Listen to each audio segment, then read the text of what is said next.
Both recording. Sweet. What is up, fellow filmmakers, photographers, and friends? Today I'd like to do a quick tutorial on exposure, and this is part one of actually a 3-part series on how to shoot better video. So look out for the other 2 parts coming. Today we're talking all about exposure and how to dial in your camera just right to get that perfect exposure and make your video look professional.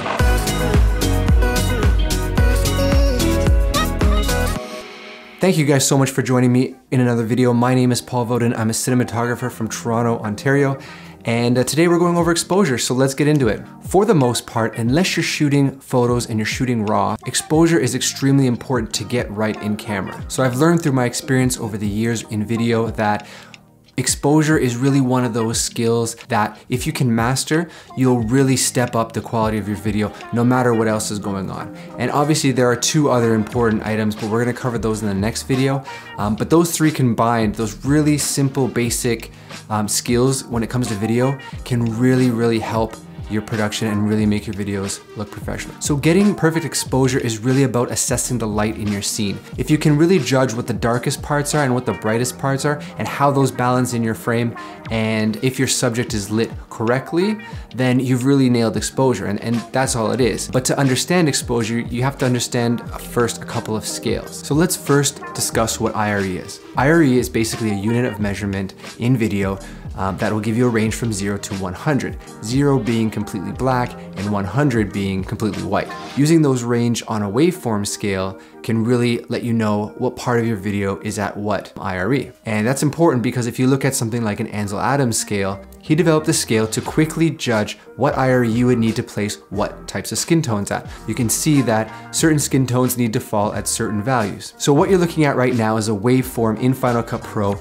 of this part of the video. It's telling you the values of exactly each part of the frame from top to bottom and left to right. So if I move my hand like this, you'll be able to see the waveform monitor change and tell you what values the exposure of my hand is falling at, just by looking at the waveform scale. So it's a super handy tool to gauge exposure of certain parts of the frame in real time, right when you need it. So if we go back to my monitor here, if I switch over the screen, I can go and press on waveform, and that will pop up the waveform diagram in the bottom corner. And I can change the size and the opacity and all that, but that's how it's set for now. And that gives you the main values from 0 to 100. It shows the exact same thing that it showed in the editing program. As I move around, the values move around on the graph in real time to show you how they're exposed. So something like using the Ansel Adams scale combined with the waveform monitor can really give you a quick and accurate way to assess exposure in your frame, especially if your subject is a human and has skin tones. Some higher end video cameras like the C100 will have waveform monitors on the screen that you can use in real time. So it's a super handy tool while you're using the camera. You know, just as I say this, the ambient light from outside goes down and my exposure looks like garbage, and then people are gonna say, I can't learn exposure from you, your exposure is wrong. So it's a really helpful tool to use while you're shooting and while you're in the field to dial in your exposure in camera so you don't have any problems later in post. Now you're probably saying, oh, that's great, Paul, thanks for that information, but I don't have a waveform monitor on my camera, so I can't really use that tool that you're providing me. And that's where the second tool I'm gonna talk about today comes in. So the second tool I'm gonna talk about is actually an on-camera monitor. If you pick up something like I have, a small HD Focus, it really has a plethora of tools to use for different purposes, including focusing, framing up your subject, monitoring audio, and of course, exposure.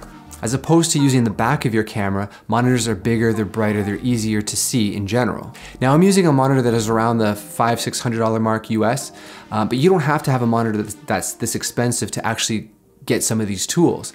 There's other monitors that do have a lot of the features I'm gonna talk about, which then you can go out and look to see if these monitors have these features, and if that's what you're looking for, then you can pick up that monitor. It's actually making a tutorial on exposure very difficult when the outside light keeps changing on me. Moving along. I'm gonna start with my least favorite tool because this tool is actually present on most cameras and you can use this most of the time for video shooting, and this feature is right here. It's called the histogram. This is a graph that from left to right represents the darkest pixels and the lightest pixels, and then gives you a value of how many of those pixels are in the frame. So unlike waveform, it doesn't show you where they are, it just shows you how many there are. So if I were to come around here and really overexpose the frame like this, you would see the histogram shift because now there's more light pixels or close to white pixels in the frame than there is other dark pixels. So you see most of the frame is light, and that's why most of the pixels are on this side of the graph. They're actually clipping. It's saying it's brighter than white. That's why histogram isn't completely useful, but if it's the only tool you have, you can see that, okay, right here, most of the pixels are in the brighter half of the graph. I already know that my image is actually going to be overexposed. Whereas if I just dial it down a bit and move all the pixels to the center, now I know I have a more of a balanced image, a more average image, and I know that nothing's clipping and nothing is too dark. That's more the look I'm going for. So histogram is good if that's the only tool you have, but it's not something you want to rely on. Definitely use another tool that would be more useful to you. And now my favorite tool, which is pretty much the whole purpose of this video. And what I wanted to talk about was false color. Now, false color is based on IRE, so it's the same scale that you would have seen on the waveform scale, but what it does, it assigns different values of IRE to colors. If you have not yet developed that acute sense of light variance and how you see light in a frame, false color is a great tool to really visually see how the light is affecting your frame. If you get used to looking at this scale, so from 0 to 100, so if I start underexposing my frame, you can see it's in the dark parts from blue to purple. So this light is on, so it's the lightest part because it falls more around here, around this value. The purple part here, which is black, it's following more along this value here. So pretty straightforward, pretty easy to see. And if I start overexposing my frame, you can see the colors that represent the highlights. So the red on my shirt is represented by 100, or 100 represents the red, and then yellow and bright green, that's around 75, and in between here from 60, 70, somewhere in here. So if I'm using the Ansel Adams scale and I know that I want my skin tone to be around 45 to 55, depending on what skin tone you have, then that means I should be around here on the exposed part of my face, because now I'm in sort of the green bluey area. I mean, I could even go down to here, but I know from experience that where I want my exposure to be based on the LUT I'm using is somewhere around here. So I already know that, but I mean, if you're out in the field and you're just gathering the information, then this is a perfect scale, a perfect way to use it.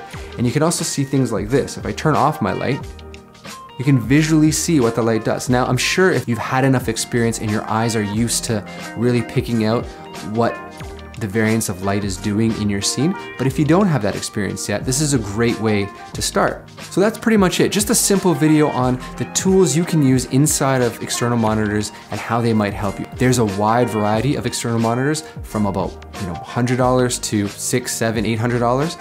But really there are a lot of monitors in the $200 range that will have these tools that will be extremely useful to you in the field while you're shooting video. Even if you're shooting yourself and you want to really keep an eye on exposure and how it changes, these tools are really invaluable to have. So there are two more fundamental skills when shooting video that I'm going to talk about that are coming out very shortly, so keep an eye out for those, and trust me, these three skills combined will really up your video production game and get you looking awesome on camera. If there's a monitor that you suggest that has these tools that you found has been really helpful, leave a comment in the section below and we'll check them out. Thank you so much for checking this video out. I hope it helped. If it did help, leave a like. If you want more videos like this, please consider subscribing, and I will see you in the next video.